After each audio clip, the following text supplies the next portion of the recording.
How's she going, my son? And welcome to a very interesting episode of Nuclear Throne, because I'm actually not playing the game while I record the narration I'm giving you right now. I am actually just recording it post in Movie Maker directly. Why I'm doing this is because I wanted to be able to concentrate while I was playing the game to show you guys that I can indeed loop. More to the point, I wanted to be able to concentrate on what I was saying because I need to discuss a few things with the couple of faithful that I have.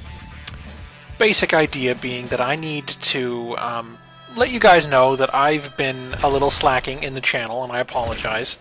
Unfortunately, some of it is out of my control. I can only record during the day, and sometimes, as a person with a very shitty sleeping schedule, I'm not awake during the day. So I lose a day to record, and that kind of sucks. I've actually stayed up rather late to do this. You know, literally as in watching my mother go to work at like 6 in the morning and then start recording kind of late. So, you know, although I'm actually going to be up for most of the day probably doing a few more recordings to, you know, at the very least have a backlog going. So you guys have something to watch while I'm recovering from lack of sleep. But anyway. So, small future of the channel kind of thing. As you guys are probably more than likely aware, this channel is kind of small, and YouTube itself does not seem to be capable of growing a small channel very well. Not without a lot of outside help. And what I'm thinking is that I might start streaming on Twitch, which is a little better for new people, or new people that are the content producers. Excuse me, that unspecified carbonated beverage. I need the caffeine to do this. Anyway, yeah, so like, I'm gonna try starting to Twitch stream. So I was looking into getting any other hardware I needed. It went from possibly getting a tablet to read chat to getting a very tiny laptop to read chat, like one of those ones that's like, this is no way your main PC, but hey, this thing can get the internet on it, so that's fine, kind of laptops.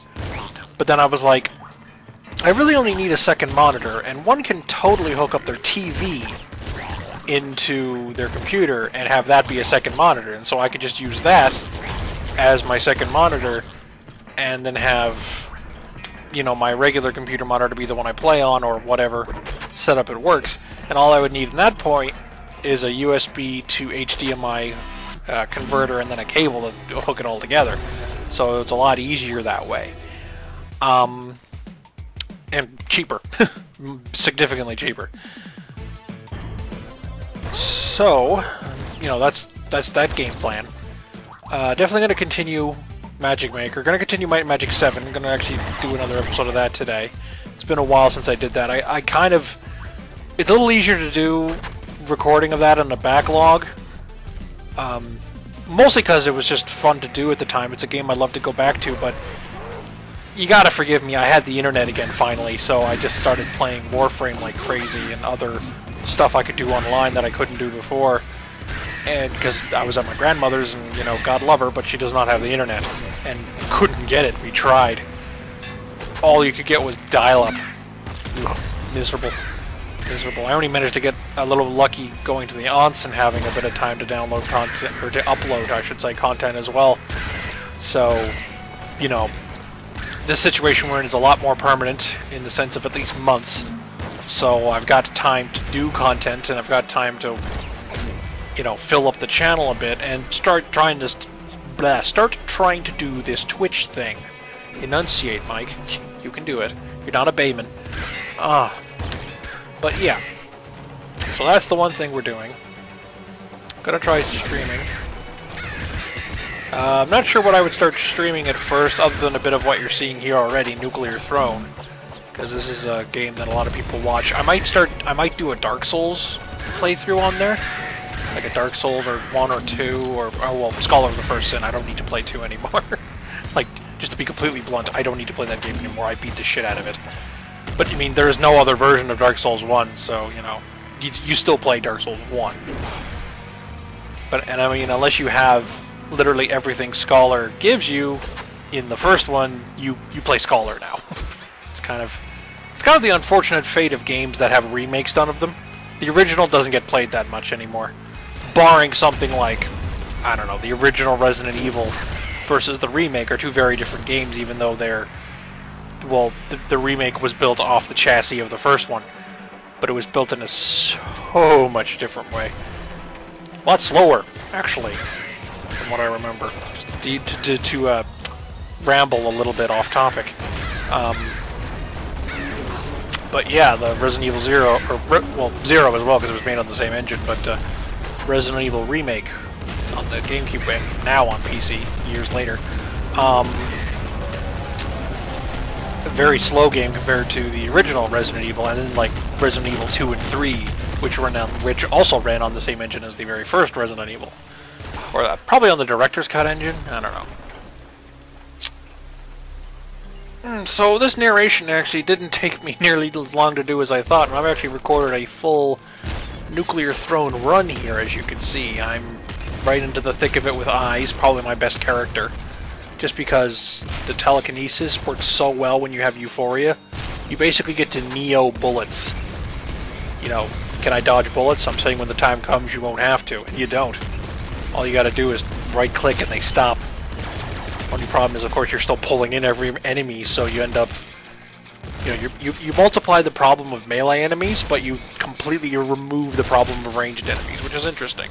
And it makes the throne fight ridiculously easy, as you'll see when we get to it.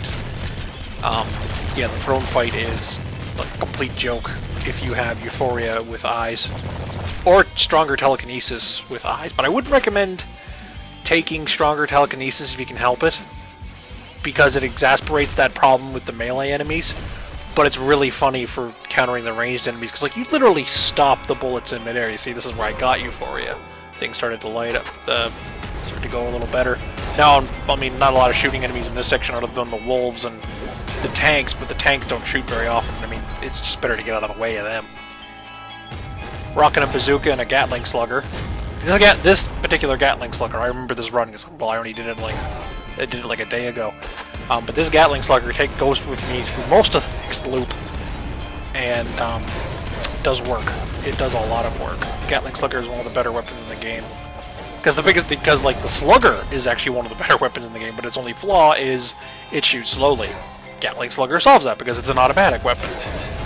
So like even though I'm not unloading it a lot, as you can see, I am firing it a lot faster than you would for a normal slugger. Oh, this guy was stuck on the lamppost.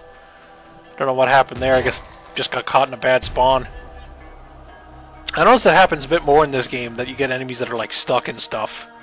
Thankfully not in the walls too much, because that can actually cause you to be unable to finish a level, which can suck. Although it usually wouldn't be a problem with me, because I'm always packing an explosive weapon. I don't see a lot of other people use explosive weapons in streams and such, because, well, there's the obvious problem of possibly killing yourself, and I will admit that is a problem, because I have done it on quite a few occasions, but I don't care. I find them to be amazing weapons, because you can deform the terrain to your advantage, you take out crowds really easily, the direct hit of most of them is usually pretty good, like if you directly nail a grenade or directly nail the bazooka missile. I mean, they're all good. I mean, especially if you directly nail, like, the nuke launcher's nuke, right? But, I mean, you know, there's obviously the flaw of, oh shit, do not aim at eyes or face. Problem, you know, it's like, it's on Nerf guns, it should be on real guns, because it's kind of what happens. People get stupid, and... Oh yeah, I ended up getting the lightning hammer here. This is the one thing I dropped the bazooka for, because I was kind of like, this thing never shows up, so I'm going to use it. And I don't regret it. It was actually a pretty good pick. It does a number on a great many enemies. It ends up making me incentivize taking a laser brain later, which I do, as you'll see. Getting rid of the altar so it doesn't steal all my bloody radiation. Got a couple of runs where I didn't want to go to the vault room for the crowns, and you know the vault got opened by something, and I'm like, no, stop. But then it gets filled with rats while I'm just trying to get there because I'm killing enemies, and then it's like, oh great, I get a crown I don't want, and I lose like a level of experience. Shit. You know, it's a bit of an annoying mechanic, but what can you do? Hope JW changes it. That's about all you can do. So yeah, just going through the Frozen City. This game has like a weird curve on the difficulty in the very first loop. Oh, hang on. You're about to see Little Hunter get absolutely destroyed. Because he gets... Yeah, he is another boss fight that gets absolutely wrecked by telekinesis with Euphoria. Because he is a bullet spam fight, or he throws tons of minions at you if you're out of his line of sight. You know, he starts summoning IDPD dudes at you. But, I stood right in his line of sight and just said no. And he couldn't do a damn thing to me. Whenever he tried to just, like, jump on me, like, just try to Goomba stomp me, I'm just like, yeah, I'm just gonna move out of the way. It just didn't work. So, just smashing through with the hammer again. Oh yeah, I was going to talk about the difficulty curve in Nuclear Throne. I find that in, and this is something they've actually been addressing, but it's still a little apparent, but not nearly as much as it used to be. But a lot of the times, I would die in the scrapyard, and a lot of people would die in the scrapyard. Whereas the Frozen City, you kind of, like, hit your momentum, and then you go to the Frozen City, the labs, the palace, the end of the game, loop. But then you get to the... And then, like, the sewer becomes the new hang-up spot when you get to the loop because of the extra boss that's there. And the scrapyard, again, is still tangly. Although, like, at that point, everything kind of becomes the same anyway because, you know, you just start running into everything. Oh, yeah, I had the dragon for a little bit here. Dragon's pretty fun. Flamethrower with 2 spouts. Rawr. Just kind of clean up the lab, sterilize everything, as it were. Impact wrists made that real funny. That was pretty good. I don't remember if there was anything good in this chest. Yes, I wouldn't know because I didn't open it. Because skipping chests makes those big chests, but if you skip the big chests, they stay big. So you can basically take one with you. You know, and I figured at this point, well, I got a loadout I like, so I didn't really need it. So I'm just going to take it with me and, like, maybe check it on the throne or something. That's usually what I do.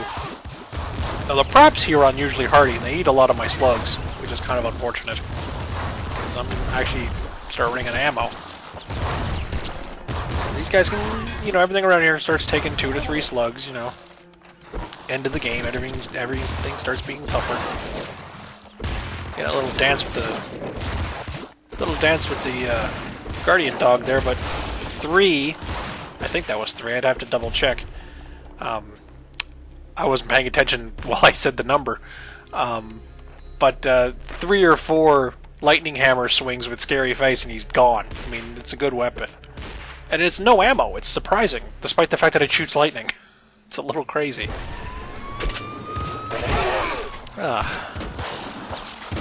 So, yeah. Just more clearing out.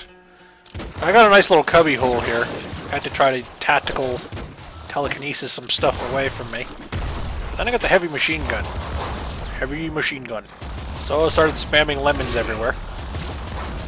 I always think they look like lemons to me because they look like the shots in Mega Man, and those are always look like lemons. So it's the lemon gun.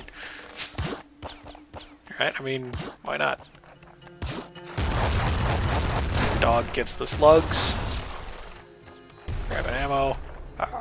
It's always hard to tell when you're about to be done in the palace because, like, there's, like, way less enemy density, even if with, like, Crown of Blood on. Now, obviously in a loop this doesn't matter, but when you're on like loop 0, yeah, this is me trying to think here on what to pick. I wasn't entirely sure.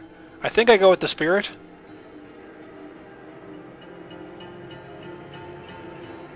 Do I go with the Spirit? Yes, I go with the Spirit. Not what I like to take, because it kind of feels like a crutch. But, you know, it's not bad. I mean, it was kind of worse when, earlier in the game's development, you could just be instantly gived by a dude throwing a car at you, even if you had Strong Spirit.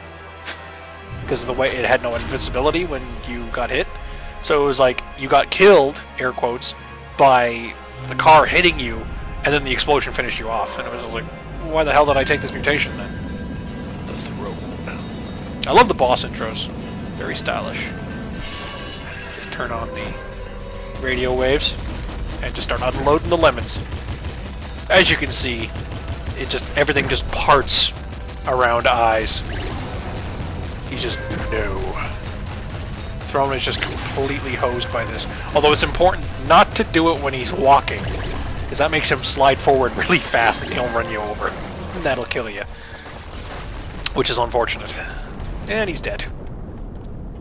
Didn't take a whole lot of anything, really.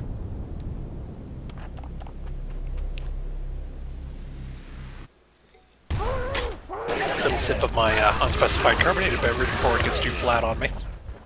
It's always a problem. Flat pop. Ugh, disgusting. Oh, some drinks survive the process, but others don't. Yeah, I gotta be tactical with the telekinesis here, because he's always moving, so there's always a chance of, you know, oh snap, he smushed me. And we're in the loop. So yes, I can loop, and I have done it on camera. Just not with live commentary, but, you know, it takes a special kind of skill to pull that off, I think. You might notice something when the guy had the car in his hand, it was blue. They don't have a proper model for him picking up the wrong color car. It's kind of funny. I love noticing little errors like that in games. Makes me feel clever, I guess. Not much going on here either. This is just clearing out stuff. I didn't get to the Crown of Blood, which is the thing that can really get you the score once you get to New Game Plus, or the looping, as it's properly called. Because then there's just way more stuff on screen, and your score is literally just how many things did you kill in this run? And when every floor has like 200 or 300 things in the way, you know, you're gonna rack up points pretty damn fast.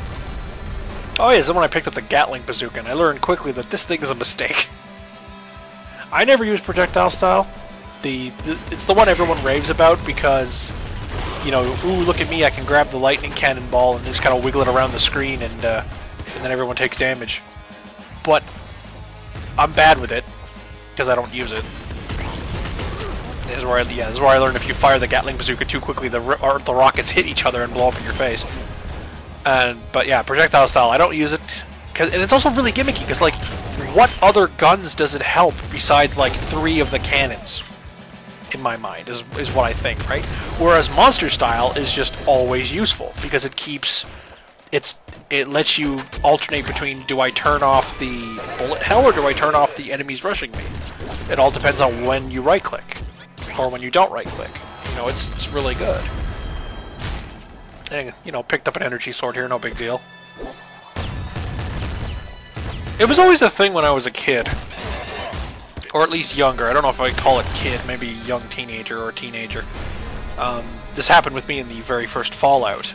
Because in the very first Fallout, the melee weapons that had...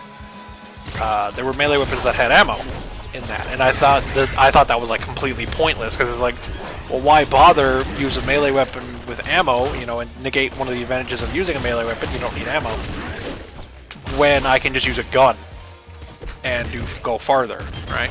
Now, they fixed this in, like, Fallout 3 in New Vegas, where, you know, like, the Power Fist, the Super Sledge, the Rippers, you know, like a big portion of the game's weapons that required ammo that weren't actually guns no longer do, so they got a lot better. And I mean, I'm sure in the first 2 Fallout games they would have been really good, but I never tried them because, well, melee in that is kind of tricky just because it's a turn-based game and you're the only character you directly control. So, you know, you kind of, it's dicey. Whereas gun combat is a lot easier to do in terms of actual game difficulty. As opposed to, you know, just getting, as opposed to running up to a dude and punching him and then getting a belly full of lead. Because, I mean, that's what happens usually. Because, unfortunately, gun accuracy in that is pretty much based on location. Very clutch play there, by the way. Got my second... I always call it second spirit, I don't know why. I guess because I always pair it with second stomach. Because, I mean, it is a good trick. I don't think I have it on this run. No, I have Bloodlust instead, but, I mean, that's also good. Bloodlust to restore strong spirit by murdering people. Balmum gets absolutely wrecked by a good melee weapon. A lot of bosses in this do, actually, which kind of surprises me, because this is a game about gunplay a lot. But you know, the laser sword, the energy sword, the energy hammer, the lightning hammer, a sledgehammer, even. You know, you need mutations to make that one better, but like you wreck things with melee in this game. It's just that it puts you in the risk of bumping into things and taking damage. And in some cases getting instantly killed by things, because some things in this, if you touch them, you die. So, yes, this was me looking for the Pizza Turtle level. Because, you know, every level you do makes the game harder, but that also makes the loot better. So I was like trying to get the bonus level, trying to get a very easy level to add. Stationary target, one of the hardest things to hit in the world. I make no excuses. Sometimes I just... Because I'm kind of used to... I guess I'm kind of used to, like, adjusting for things moving, so when things aren't moving, you like, overcompensate. I don't think this chest was worth it, the IDPD ammo chest. But it was fun. Chop through him with the sword. I'm looking at the numbers here while I record this, and I'm thinking... No, I don't think that was worth it. This guy close and slash. Zwong. Don't get the mansion here, unfortunately. Would have been nice. Although I'm kind of curious now, do you still get the mansion exclusive enemies? Because I mean, you do get the Ninja Turtles and Master Splinter in the pizza level, so I'm guessing you would. But they'd also have all the like regular enemies in there too. You know, it wouldn't be like when you use YV and you, excuse me, and you basically go backwards with his when you get his ultra before you loop, and you go back to his mansion, even though that's like level 3 and you'd be at like level 6 or 7 by that point. So you go backwards, and then if you have like Crown of Blood and you're also in his mansion, the place is full of enemies from Gun Gods, which I actually did download, by the way, and I need to get around to playing. Also, you know, for the channel, because I want to see what this business is all about. And, yeah, a lot of those guys are really dangerous in big numbers. Like, the enemies that are just kind of like a ball with teeth that just keep shooting. And the dudes with the rocket launchers in their stomachs, and, yeah. Very crazy. I got the blood launcher at this point, and I realized I'm firing this thing incredibly quickly. Because I didn't remember I had stress at this point, and you know I'm just able to carpet bomb an area with bloody explosions. Although the blood explosions aren't very good, except for the fact that they can't hurt you, which is amazing, and they eat projectiles. But I mean, in my eyes, I really don't need that. But I needed a different gun because you'll notice the way I play is I keep switching, because if you stick with one set of guns, you're gonna run out of ammo. No, I did stick with the Gatling Slugger, though, because the shells were coming in fast and furious, so I'm like, well, I might as well stick with it if it's working. But, you know, don't get comfortable. If you're a weapon in my loadout, Nuclear Throne, you're going to be replaced at some point. You know, enjoy the ride while you can. Impact wrists and explosions, making short work of that room.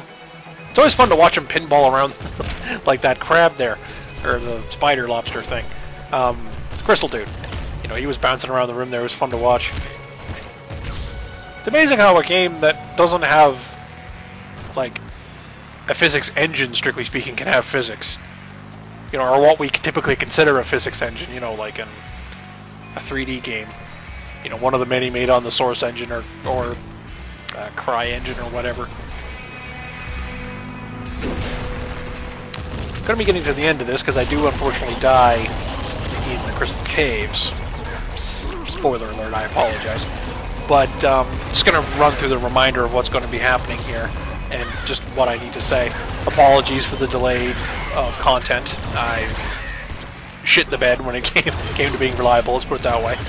Oh yeah, Big Dog just gets absolutely wrecked by the slugger in the face. Just unload. Well, I was out of ammo at that point. Yeah, this is unfortunately when the slugger does get replaced, because I am out of ammo. Or no, I replaced the launcher. But anyway, yes, I apologize for being irresponsible with loading content. I will be looking into Twitch streaming in the future to try to grow the channel by mooching up Twitch people and then being like, hey, I have a YouTube channel, why don't you come watch that too? Which involves me getting hardware, possibly only cables at this point, because I did a little homework on it. And, there will be more content in the future. Might and Magic 7, Magic Maker, I don't know about anything like Sakura Clicker or 60 Seconds, although I might play 60 Seconds again. I got another game I'm playing too, Oregon Trail. That's going to be like a little 2-shotter, probably maybe 3-shot, depending on how long it takes me to play it, or to get through a run. You know, I've got a couple of things in the pipes. I downloaded, and I'm looking at any free-to-play game on Steam that looks interesting, and I'm going to give it a go, especially if it's not like a grindy free-to-play MMO, despite the fact that I kind of like those sometimes. You know, I'm a guy who grew up on SNES RPGs, right? I don't mind a grind. Anyway, that's the end of the video. Look forward to new stuff. Twitter in the description, subscription somewhere around the screen.